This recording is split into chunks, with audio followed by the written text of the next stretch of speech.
সবে কাজ থেকে ফিরলাম, আর এদিকে আমাদের মহারানী সব কিনে নিয়ে এসছি। বাবা পিতলের দোকান তুলে নিয়ে চলে। তো সবার আগে এই যে আমার আসন, ঠাকুরের আসন, ঠাকুরের আসনটা আমি নিজে মানে ডিজাইন দিয়ে বানিয়েছি আমাদের বাংলা মাঠের এখানে পাথর দোকান থেকে। এক এক করে দেখেন। তো এই যে ঠাকুরের রান্নার জন্য লুচি সুজির জন্য একটা কড়াই নিয়েছি, আর খুন্তি আর হাতা নিয়েছি। আচ্ছা, আর এই দুটো তো দেখিয়েছিলাম প্রদীপ আর ধুনুচি মিশো থেকে নিয়েছি। এবার কালদিক থেকে এখন আমি 2 ঘন্টা ধরে বাজার করছিলাম, কি কি নিয়েছি দেখাই। তো ঠাকুরের ঘট নিয়েছি, সাথে আম শাখা নিয়েছি, আর নিয়েছি। ঠিক আছে, এই সেট ঘটের। ঠাকুরকে জল দেওয়ার জন্য একটা ঘট নিয়েছি রয়েছে, যে দোকানদার ছিল আমাকে বেছে বেছে সব কিনে দিয়ে দেখে দিয়েছে। আর এটা আমার আরতি করার জন্য পঞ্চপ্রদীপ। আমার পিতলের জিনিস সত্যি খুব পছন্দ, খুবই ভালো লাগে। আচ্ছা, আছে আমার কর্পূর দেওয়ার জন্য, আমি প্রত্যেকদিন কর্পূর দিই। আর এটা আমার ধূপদানি, ধূপ দেব। আর এই কিউট ছোট্ট প্রদীপটা দেখো, আমি এটা 2 দোকান 3 দোকান থেকে ঘুরে ঘুরে নিয়েছি, কারণ পছন্দ না হলে আমি কিনি না। তো মোটামুটি হয়েছে। আর এখন কাঁসা পিতলের যা দাম। এই মিনি একটা ঘন্টা নিয়েছি। আর ঠাকুরের আমি খুললাম না, 3টে থালা, 3টে গ্লাস নিয়েছি। এটা শাঁখ রাখার মিশো থেকে নিয়েছিলাম, দেখিয়েছিলাম। আচ্ছা, আর এটা হচ্ছে এই যে চরণামৃত দেওয়ার জন্য, রিমা সবার আগে খাবে। সরি, আমার শিব ঠাকুরের ত্রিশূল আর এই যে সাপ, শিব ঠাকুরটা আমি পরে দেখাচ্ছি। ঠাকুরের প্রসাদের জন্য, ফল প্রসাদের জন্য এই গামলাটা নিয়েছি। আর নিয়েছি এই থালাটা, এটা আরতির জন্য নিয়েছি। এটা আমার আগে দোকানের পুজোর থালা, কালকে পুজো যেহেতু আমার ঘরে সত্যনারায়ণ পুজো, তো তাই নিয়েছি দোকান থেকে। আর আমি কিনেছি এই থালাটা। ঠিক আছে, হলো। আর এদিকে দেখো সমস্ত বেনে বাজার হয়ে গেছে, ধূপ নিয়ে এসেছি, এখানে ফল বাজার সমস্ত কিছু কমপ্লিট।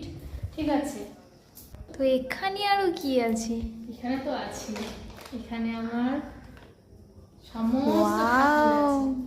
ঠিক আছে, তো এক এক করে দেখাই। সবার আগে এই যে আমার মা লক্ষ্মী, খুব কিউট হয়েছে, সবার ঘরে বিরাজ করে মা লক্ষ্মী আমার। আর লক্ষ্মীর সঙ্গে নারায়ণ তো রাখতেই হয়। এই যে আমার নারায়ণ, অনেক বেছে বেছে দোকানদারকে জ্বালিয়ে জ্বালিয়ে সব কিনেছি আমি। ঠিক আছে, 1 পিস করে এই ডিজাইনগুলো ছিল, আমি বললাম তাহলে আমার ঘরেই থাকবে। আচ্ছা, হচ্ছে আমার গনু দাদা, যাকে ছাড়া আমার চলে না। আমার গনু দাদা মানে গণেশ ঠাকুর।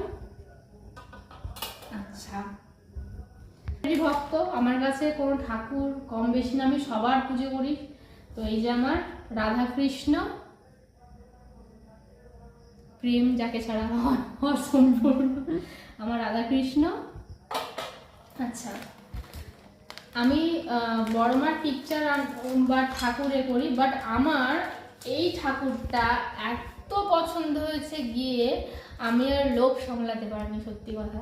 ঠিক আছে, আমার সোনা গয়নায় মনে এত লোভ নেই, মানে আমার ঠাকুরের জিনিসে এত লোভ কেনাতে, মানে আমার কাছে তো টাকা শর্ট পড়ে গেছে, নাহলে আমি আরও কিছু কিনতাম। এরপরে আরও অনেক কিছু কেনার আছে, তো এটা একটু সেটিং করা বাকি আছে। আমি নর্মালি দেখিয়ে দিচ্ছি, দেখা যাচ্ছে তো? তো দেখো আমার মা কালীকে কেমন লাগছে গো, তোমরা দেখে অবশ্যই কিন্তু কমেন্টে জানিও। আর প্রত্যেকটা ঠাকুর আজকে আমি আর রিমা দুজন পছন্দ করেই কিনেছি। আচ্ছা, আর এই যে আমার ভোলে বাবা, আমার মহাদেব, তা আমার মহাদেব, তাই তো? দেখো এক্ষুনি পাথর দোকান থেকে নিয়ে এলাম। ঠিক আছে, তো মহাদেবকে বসিয়ে দিলাম। আচ্ছা, এবার বলবে এটা কি? 2 দিন ছাড়া পুজো হয় জানো, প্লাস বাড়িতেও এবার হবে, তো সেই কারণে আমি একটা হোমকুণ্ড নিলাম। এতদিন অ্যাফোর্ড করতে পারছিলাম না, এটা একটু দাম বেশি হয় মোটামুটি। তো সবসময় যেহেতু হয়, ঠাকুর মশাই আমাকে সবসময় বলে যে দীপিকা তুমি এবার একটা হোমকুণ্ড কিনে নাও। তো ফাইনালি আমি একটা হোমকুণ্ড কিনে নিলাম কালকে। এটাতে আমার রুমে আর হোম হবে, ঠিক আছে। আমার ঠাকুরগুলো কেমন হচ্ছে সবাই জানাবে, আর আমাকে আরো আশীর্বাদ করো, আমার পাশে থেকো, যাতে আমি এর থেকেও বড় একদিন নিজের ঘর করতে পারি, নিজের মন্দির করতে পারি, বড় করে আরো যাতে পুজো করতে পারি। আর জিনিসগুলো কেমন হচ্ছে অবশ্যই সবাই জানাবে।